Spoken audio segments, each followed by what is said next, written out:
Oh, your father is standing up. Come quickly.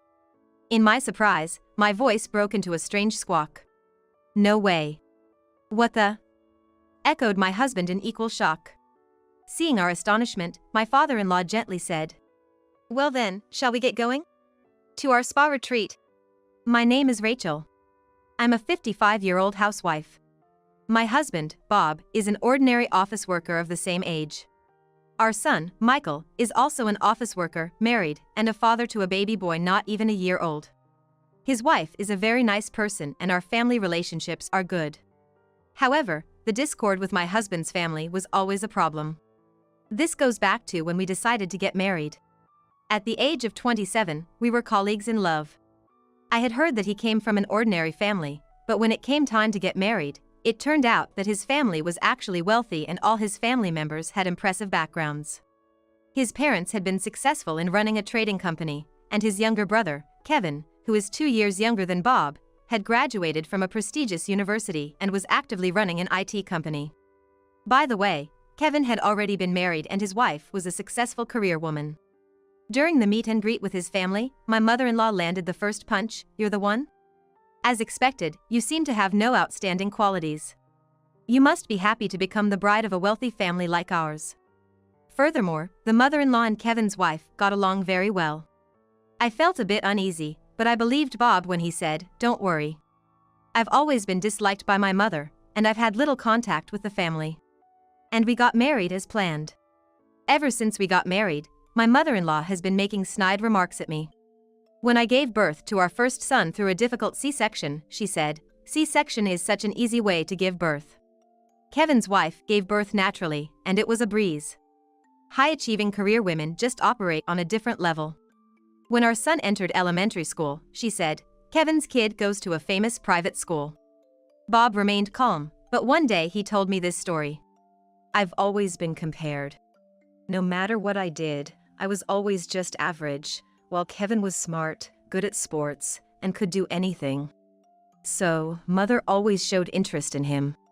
Whenever she had the chance, she prioritized Kevin. The only refuge I had was our father. Dad treated Kevin and me equally. But it seemed like Mom didn't like that, and over time, I think their relationship started to deteriorate." Indeed, as Bob said, my father-in-law is a very gentle and calm person. Whenever my mother-in-law said something awful to me, he would casually send me supportive texts and even apologize on occasion. When our son started elementary school, it was our father-in-law who gifted him a wonderful backpack. And when Bob made a mistake at work and was ordered to relocate for a while, it was his father who provided us with emotional and financial support. My father-in-law retired from managing the trading company at the age of 75. The mother-in-law retired at the same time, and that brings us to the present.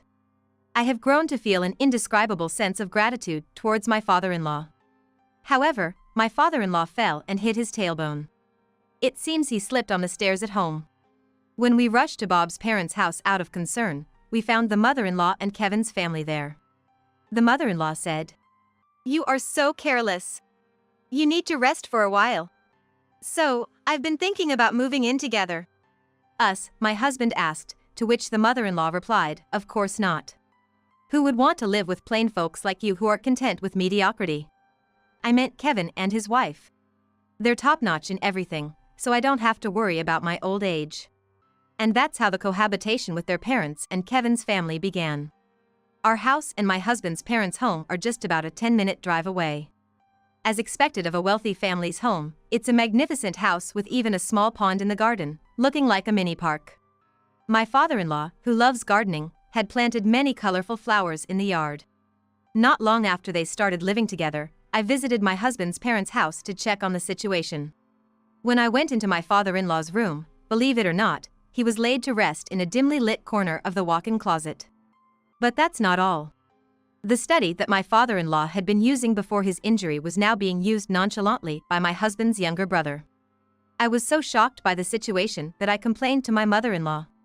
"Isn't the way you're treating him terrible?" My mother-in-law, with an indifferent look on her face, retorted, "Oh, since he won't be using it, Kevin is just making good use of it for his work from home." She said that nonchalantly. "But still, it's pitiful for him to be in such a dark place. When I got angry, my mother-in-law got even angrier. We're just using unused space. Don't you understand the concept of making good use of space? I couldn't respond to her anymore and went back to my father-in-law. I'm sorry for causing you worry. My father-in-law said apologetically. No, it's nothing. Is there anything I can do to help? Then, my father-in-law, looking lonely, said, if it's not too much trouble, could you water the flowers in the garden for me? Looking at the garden, I saw the once beautiful flowers wilting. Fortunately, I also loved gardening and readily agreed. From then on, I used the excuse of gardening to visit my husband's parents' house daily and also take care of my father-in-law. Although my mother-in-law and brother-in-law seemed annoyed, I couldn't be bothered with that when thinking about my father-in-law. After some time, my father-in-law had his birthday. My mother-in-law informed us that they would have a family party for my father-in-law's 80th birthday. My husband and I were also invited and we were supposed to have a fun birthday party. On the day of the party, when we arrived at the house, the party had already started and my mother-in-law and brother-in-law were chatting. But my father-in-law was nowhere to be found. Where is he? Then, my mother-in-law answered with a smile. Huh? He's in his usual spot. It's too much trouble to move his bed, right? He told us to go ahead and have fun without him. I was dumbfounded. And then I got angry. But that doesn't mean you should leave your husband alone. This is supposed to be a celebration for him. My mother-in-law, looking irritated, said, well then, why don't just the two of you go to him? I don't like being in such a dark place. Understood. As I said that, my husband mumbled, Mom, that's not right. And we both went to my father-in-law. Oh, you've come. My father-in-law greeted us with immense joy at our visit. Happy birthday. We hope your injury heals quickly and you regain your strength soon. We celebrated his birthday in the dimly lit room. He was delighted by the yellow umbrella we gifted him, hoping he would use it when he got better.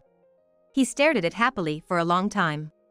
Even after his birthday, I continued to help him with the garden flowers every day.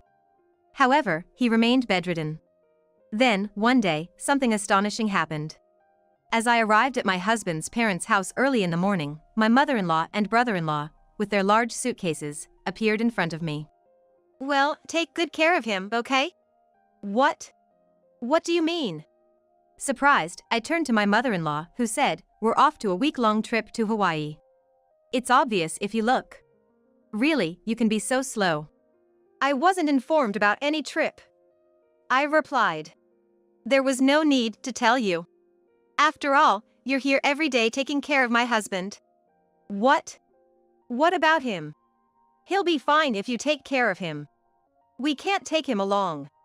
We're tired of caring for him every day. Don't we even get a break? My mother-in-law started to get angry. That's right, chimed in the brother-in-law and his wife. I was flabbergasted, beyond anger. All right then. Safe travels. I said this with a thick layer of sarcasm and took the house key from her. Can't wait for the beach, it's been a while. Ignoring my glaring stare, my mother-in-law and the brother-in-law's family left. Once they were gone, I quickly finished gardening and went into my father-in-law's room. I'm really sorry, Rachel, his face looked downcast. No worries, just rest easy, I told him. I placed a small table next to his bed and laid out his favorite dishes. Then, I called my husband, and the three of us had dinner. Despite the circumstances, our lively dinner tasted great and was enjoyable. Suddenly, I noticed my father-in-law, who was sipping his soup, had teary eyes. Is everything all right? Did something not taste good? Worried, I asked him, to which he quietly replied. No, it's not that. I'm just very grateful for you. You're really the best daughter-in-law one could hope for. Even though my mother-in-law and brother-in-law's family would always have lively dinners downstairs, my father-in-law would spend his days alone upstairs. Just thinking about it made my heart ache. Since the next day was a day off, my husband and I decided to stay at their house for the night. We had a pleasant chat until my father-in-law fell asleep. The next morning, I was shocked when I saw the garden. My father-in-law was standing there, tending to the flowers. What are you doing? Good morning, Rachel. As if nothing had happened, he was gardening. I rushed to call my husband. Bob, your dad, he's standing up. Come quick. I exclaimed, my voice high-pitched with surprise. What are you talking about? Dad's bedridden, remember? My husband rushed to the porch, only to be equally surprised. Whoa, what? Seeing our stunned faces, my father-in-law calmly said, Well, shall we go on a spa trip then? Huh? Ignoring our surprise, my father-in-law remained composed and asked us to prepare for a one-night trip. In our state of shock, we did as told, went home, packed for a one-night trip, and returned. Sure enough, my father-in-law was still standing, looking very energetic. Could you drive? We headed to a spa inn. Once we settled down, we asked him, what on earth is happening? With a grin, my father-in-law confessed, I'm sorry for deceiving you. I overheard a secret conversation between my wife and Kevin shortly after we started living together. The conversation went something like this. He's gonna be bedridden at this rate. It's really a bother, said my mother-in-law. Then let's put him in a good facility. He doesn't have much time left. Let's change the ownership of the land and house to us before he passes away. If we get him to write a will, it'll be perfect. As long as we get a considerable portion, that is. He's bedridden, I can convince him easily, said Kevin. That's a good idea. Once we decide on this, we should act quickly.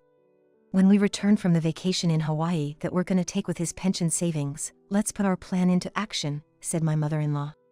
Sounds good, agreed Kevin. My father-in-law, who overheard this, knew not only of their plans for after his demise but also of their vacation to Hawaii. They are not my family anymore, he thought to himself. And he decided not to leave his land, house, or assets to his wife and Kevin.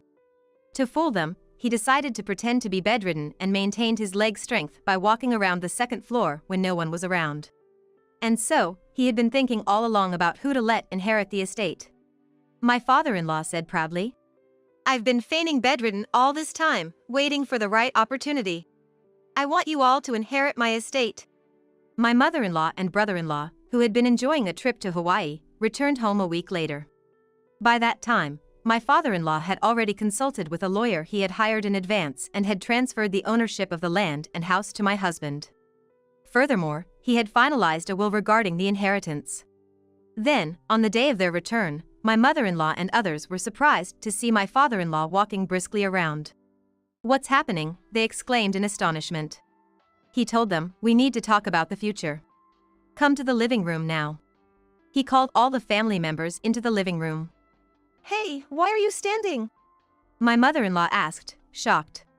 I've been well for a while. I've been doing physical therapy secretly at night after you all have gone to bed. I've seen through all your plans.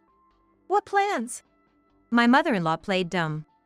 Weren't you trying to put me in a nursing home, make this land and house yours, and make sure you inherit all the estate? His strong words made his mother-in-law and brother-in-law, Kevin, pale. Dad, you must be mistaken.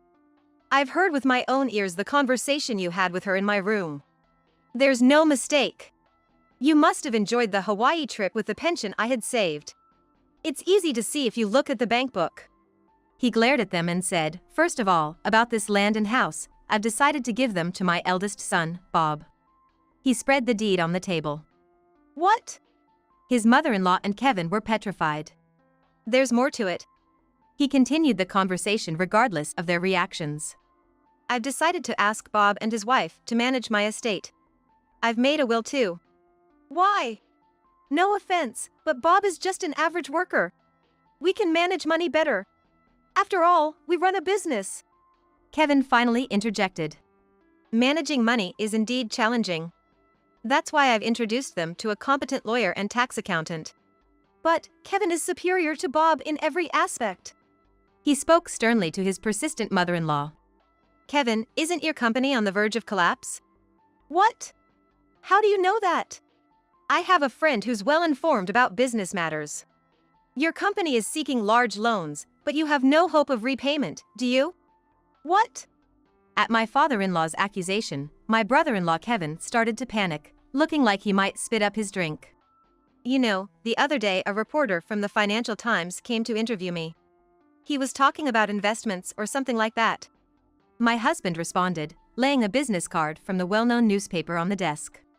And that reporter wanted me to tell you, the truth has already been uncovered. What does that mean, Kevin? As my father-in-law interrogated him, Kevin seemed to resign himself and confessed, I really did fail with my investment.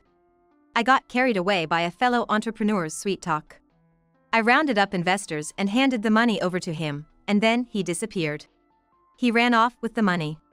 I was planning to sell the real estate I inherited from Dad to cover the debt. He admitted and hung his head in shame. But Kevin, you promised it would definitely be profitable. What about my share? What? Mom, you invested too? My husband threw up his hands in exasperation. When I heard it was guaranteed to be profitable, I invested $300,000. I told my friends the same story, and they should have invested about $200,000 in total. What? So that's a total of $500,000? I was shocked, following my husband's surprise. Kevin, you call yourself a businessman and yet you can't even spot a scam like that. I can't entrust my fortune to someone like you. Have some shame. And you, I knew about your $300,000 investment. When you went to Hawaii, I checked all the bank cards in our house. You will have to take responsibility and leave this house. What? That's too much. This house is all I have. You and Kevin were the ones who took this precious house for granted. Dad, help me out here. Please help. Ignoring their desperate pleas, my father-in-law left the room. Afterwards, my brother-in-law, Kevin, was left scrambling to repay the investment money, and he had to let go of his company. He tried to start another one, but with his reputation completely ruined, he failed. His high and mighty wife couldn't tolerate such a condition, and they soon divorced.